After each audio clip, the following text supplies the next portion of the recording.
Hello fellow Sudokans and welcome to Zen and the Art of the Guardian Sudoku puzzle for Monday the 14th of March. If you don't know what a Sudokan is, don't worry.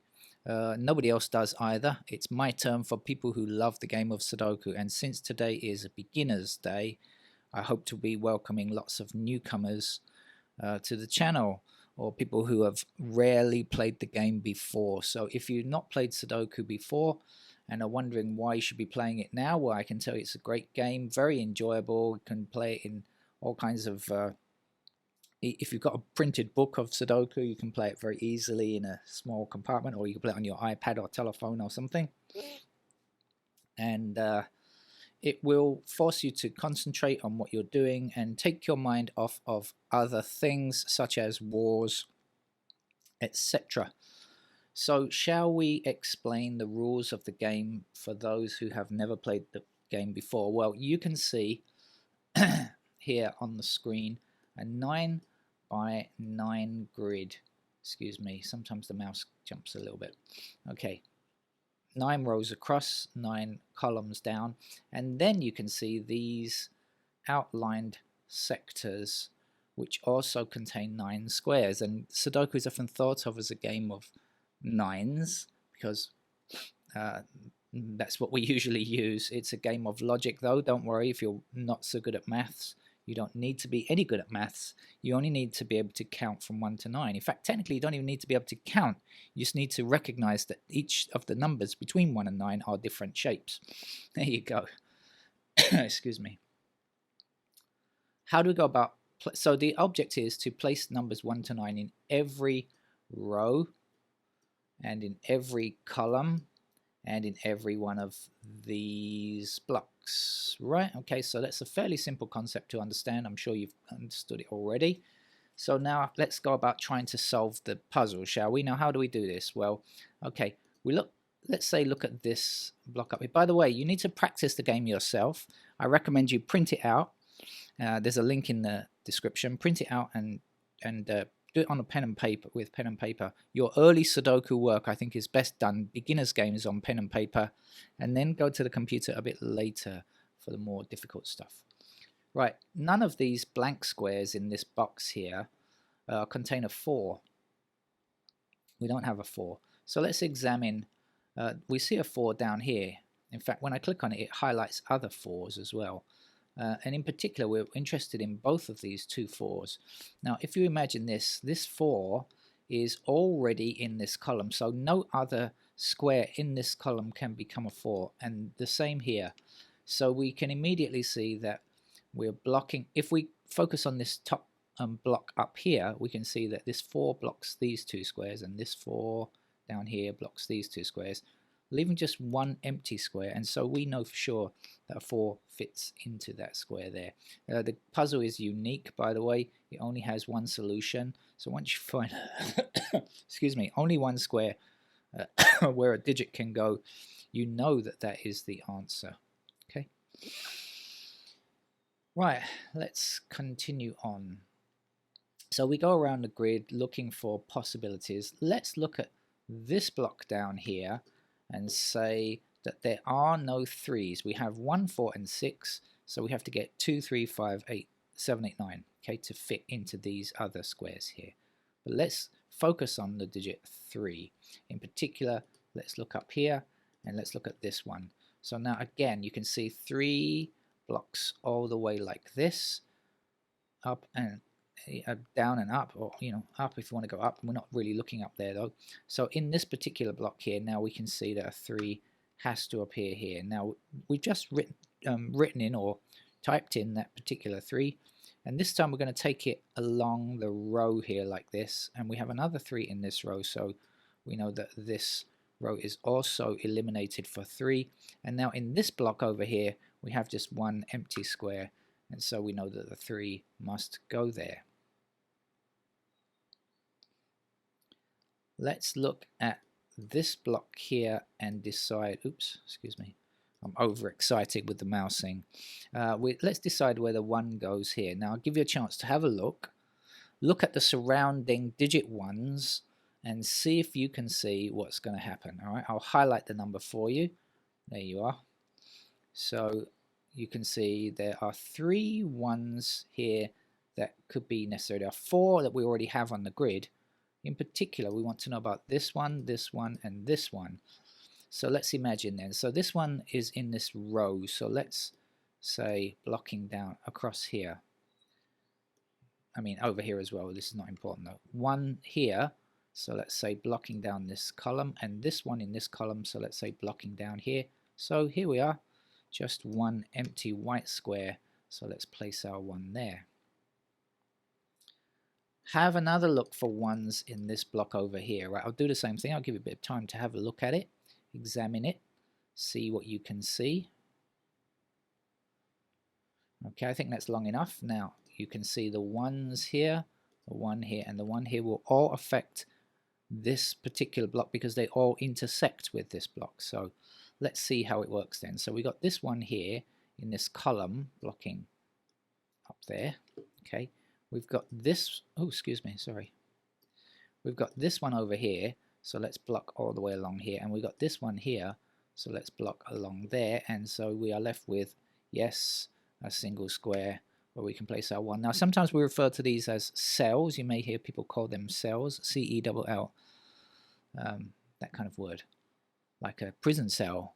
And Sudoku can be your prison cell if you don't get out and get away from it, play it far too much. Okay, up in this block up here, you can see 1 blocking up here and 1 blocking across here. So we can say that the 1 fits there.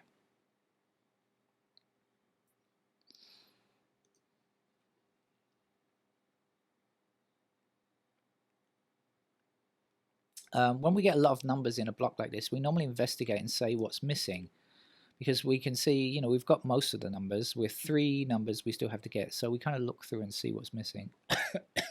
And if you examine what we have and what we don't have, you'll find that the missing numbers are 2, 5, and 7. Now actually there is nothing in, we have to look along here, down here, and down here to find our 2, 5, and 7, and we find nothing, actually nothing useful. So, but that's how the game often works, that you investigate and look for stuff and actually you don't find it, but that's okay. We just continue and look for something else. Okay, move to another part. Let's look at this block over here and let's try and find digit 9 in this block. Okay, have a quick look. 9s we're looking for. 9s, come on. Okay, I think that's long enough. So we have 9s, 3 9s intersecting this block here. So let's go along, say blocking there, blocking across there. I mean across there as well if you want to. Don't really need to do the things that are not involved here, but anyway, you can see there's just 1 empty square there.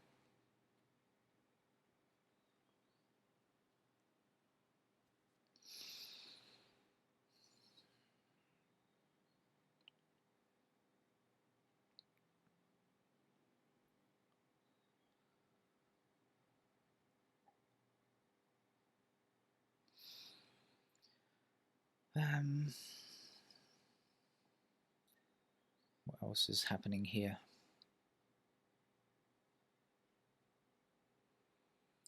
I don't play these games before I start the camera, so sometimes they take a little bit longer than scheduled, or it takes me a little while to find the things because I'm searching for them for the first time. I haven't rehearsed any of this stuff. Okay, let's go on with our 9s, and this time let's look at these squares up here instead. Okay, so we've got our 9 blocking up here, we've got a 9 blocking across here, and a 9 blocking across here. So we can say that the 9 fits there.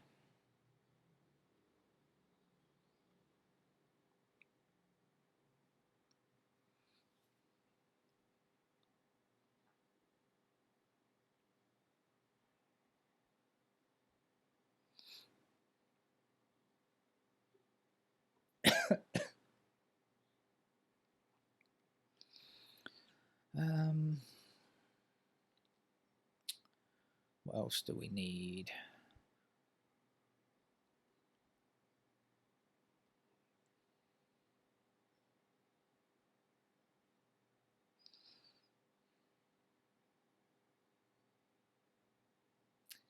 Okay, now This is a good example of how you need to use a little bit of imagination sometimes to try to think ahead of the game.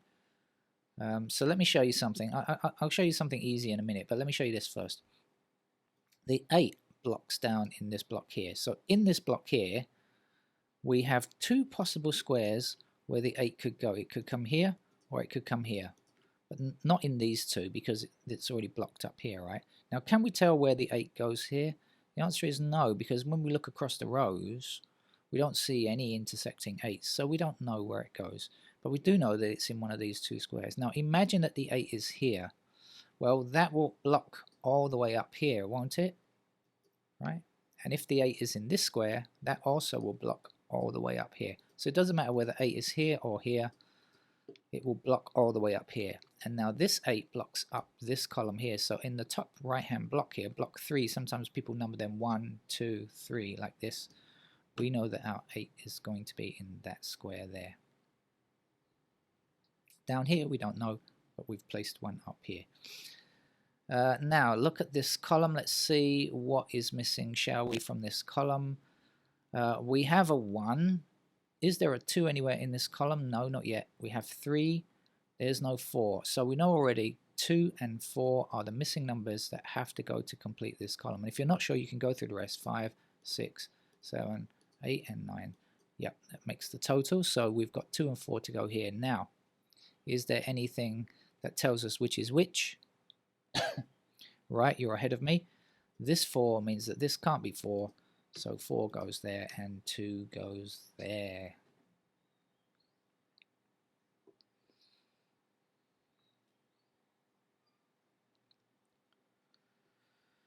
Okay, now I'll show you. Okay, so here's something easy now. The 3 blocks all the way across this row, and so 3 actually must go there. Let's come back again. The 3 blocking across here. We're just looking at this block here. 3 blocking across here, 3 blocking up here. So the 3 must fit there. And now we've got all of the 3s. You'll see there's a 3 in every single block. 9 3s. Don't say odd 27. I know that already. And there's 1 in each block. So they are now complete. Okay. Now let's have a look and see which numbers are missing here. We've got 1, 2, 3, 4. Do we have a 5? No. Do we have a 6? No. 7, 8, 9 we have. So 5 and 6 must be in these two squares. Now you will see very quickly, of course, because the 6 is adjacent, so very easy to see that this square must not be a 6.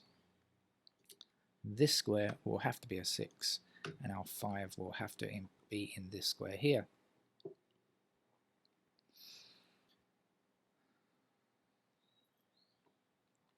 Now, we don't yet have a 4 in this column here. Okay. Now remember, a number can appear once only in its row, column, or block. So we have a 4 in this block already. So all of the blue, dark blue squares are disallowed for 4. Now in particular, we're worried about this square and this square. We know that these two squares cannot be 4. Now that only leaves the possibility of these two squares being a 4 for this column, right? These two are out. But if you look over here, of course, you'll see this 4 blocking that square. So in this column, there is only one empty cell where we can place a 4. So we'll put it there.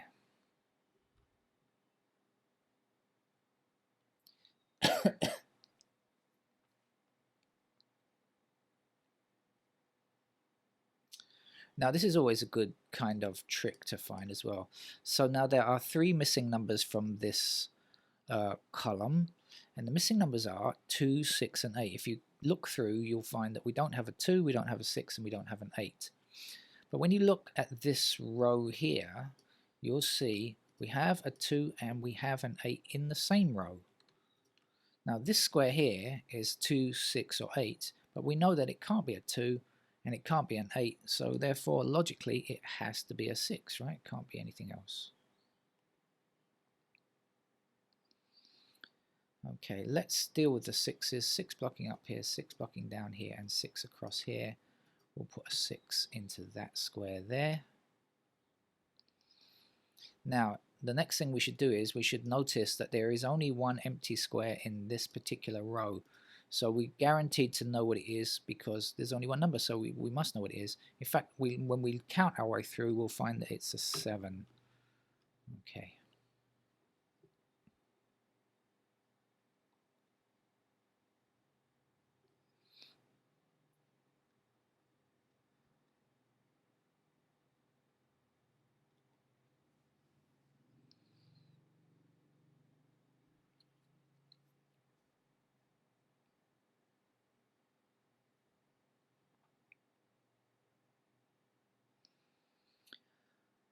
Right, what's left to do? I lost my concentration there. I was thinking about other things. My mind drifted away. That's not good.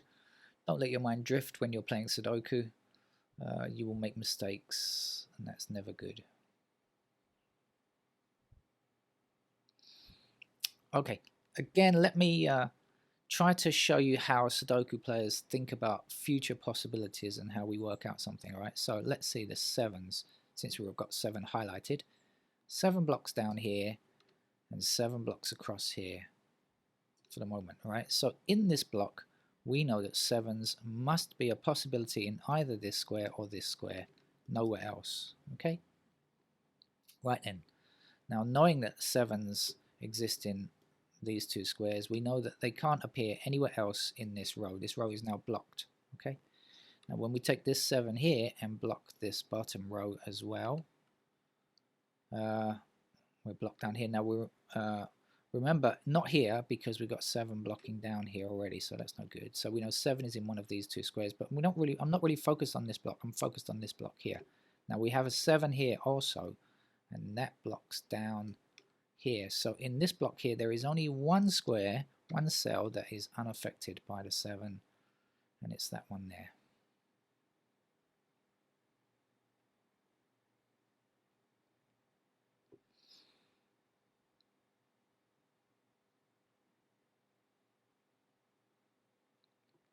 Okay, let's look at this row here and say, do we have a 9?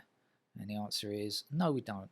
So let's investigate if there are any intersecting 9s. Look at this square here. Oh yeah, look, there's a 9 up here, meaning that square can't be 9.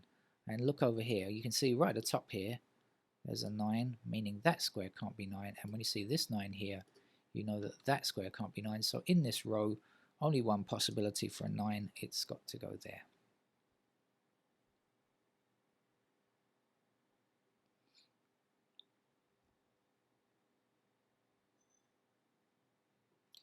This 1 blocks across here like this, and so we know that 1 must fit there.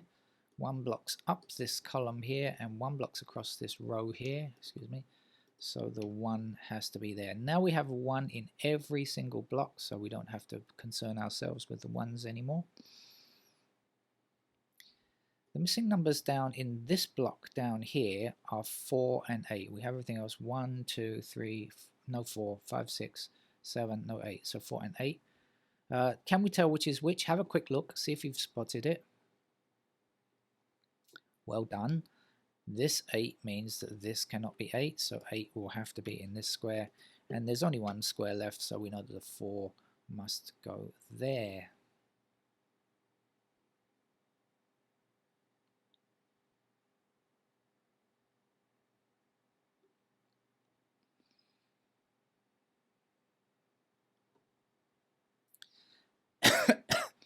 Now the missing numbers down here for this column are 2 and 8. We have everything else, so these 2 squares must contain either 2 or 8. Are you ahead of me? Well done. Yep, 8 can't be here, can it? So 8 must be there, and 2 has to be in this square. Now just one number missing for this row, and we'll find it's a 2 when we look through. And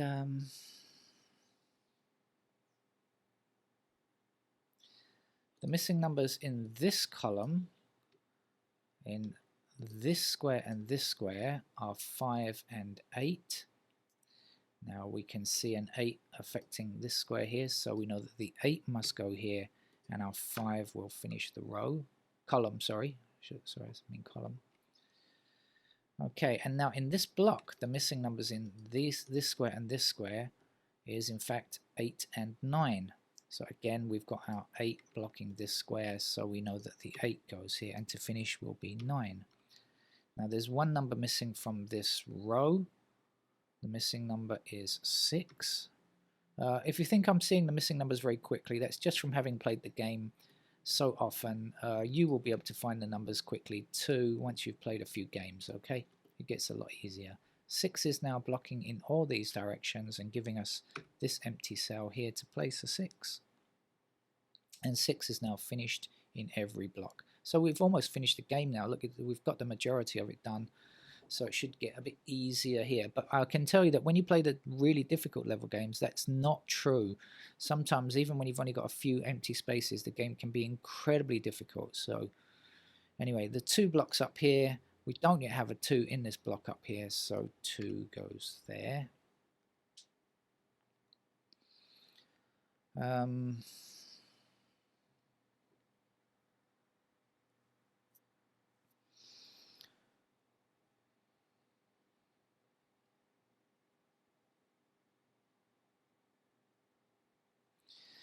The missing numbers in these 2 squares are 7 and 9, and I think you can see pretty quickly this 9 is very close by, so this can't be 9.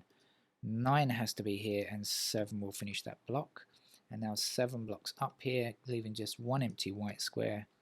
7 is here. The missing numbers here and here now are 2 and 8. So we have an 8 here, stopping that square from becoming an 8. So 8 goes here, and 2 is in that square.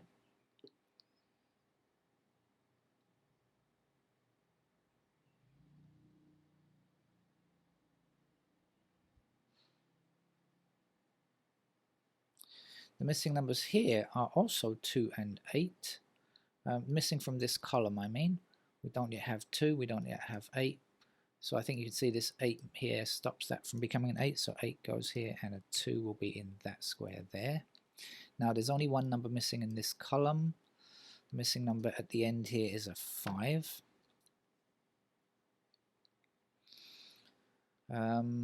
Little bits to get now. There's one number missing from this row here. The missing number here is a 2, so let's put that in. And now in this row, or if you prefer in this block, because it's the same number, it doesn't matter, it has to be because the game has a unique puzzle. The missing number will be 5. Now 5 will block up here, and that will give us a 5 there. Or you could have just looked down this column and found the missing number, and you would have found the same thing, that it's a 5. 5 blocks across here. We don't yet have a 5 in this block, so 5 goes there, and now 5 is done.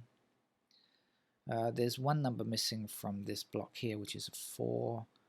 4 stops this square from being a 4, so 4 is there. The last number in this block or this column, whichever way you look at it, is a 7.